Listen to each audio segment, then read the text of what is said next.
പേരയ്ക്ക പറിച്ചു വെച്ചാൽ പേരയ്ക്ക മണ്ടയിലാന്നേ, അത് കിളി കൊത്തും ഇന്ന് പറിച്ചു.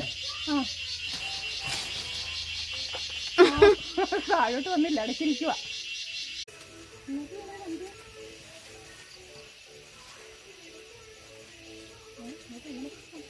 കണ്ടില്ലേ ക്യാച്ച്. വെയിറ്റ് കാരണമുണ്ടാകും.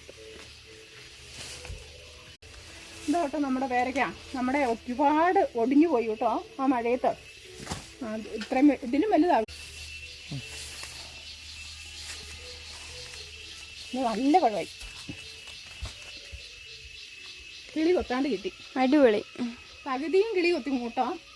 കിളിയും മാവിലും ഒക്കെ നമ്മൾ നോക്കിയിരുന്ന് പറിക്കണം. മണ്ടലായതുകൊണ്ട് കെട്ടിയിടാനൊന്നും പറ്റില്ല. പക്ഷെ ഇതുപോലത്തേതാവും ഒരു നാൾ നമുക്ക് ഈ മഴയത്തും കഴിഞ്ഞ 2 ആഴ്ച മുമ്പത്തെ മഴയത്ത് ഒത്തിരി ഒടിഞ്ഞു പോയില്ലേ ഒരു പേര. അതിൻ്റെ സംഭവം അതിൻ്റെ കൂട്ടാണേ. മണ്ണൊക്കെ പറ്റി കഴുകിയെടുക്കാം. കടിക്കാൻ തോന്നും. കടിക്കട്ടെ,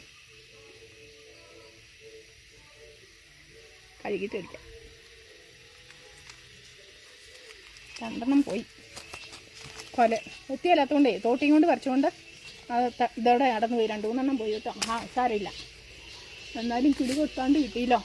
കൊണ്ടേലും പകുതിയും കിളി തിന്നുവേ. കിളി വാവൽ ഒക്കെ തിന്നും. അന്നേരം നല്ലത് നോക്കി ഇരുന്ന് പറിച്ചാലേ കിട്ടത്തുള്ളൂ. മുകളിലായതുകൊണ്ടേ നമുക്ക് പറിക്കാൻ ഇച്ചിരി പാടാം. നല്ല സൂപ്പറാട്ടോ. കടിച്ചോ? കടിച്ചൊന്നുമില്ല.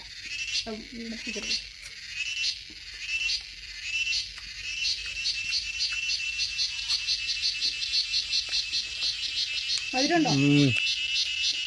വെള്ളത്തൊന്നും ഇല്ലല്ലോ. മഴത്തൊന്നും പറയില്ല. മഴത്തൊന്നും പറയില്ല. മഴ അടമഴയാകുമ്പോഴേക്കും ഇതെല്ലാം ചീഞ്ഞു പോകും കേട്ടോ. എന്നാ മൊത്തം ഞാൻ തിന്നോട്ടെ. അയ്യടാ മോനെ, അത് മൊത്തം ഞങ്ങൾക്ക് കൂടെ വേണ്ടേ? തിന്നോ? വേണ്ട വേണ്ട, നീ തിന്നോ. ഞങ്ങൾക്ക് ഇത് മതി. ഇത് നമുക്ക് മുറിച്ചെടുക്കാം കേട്ടോ.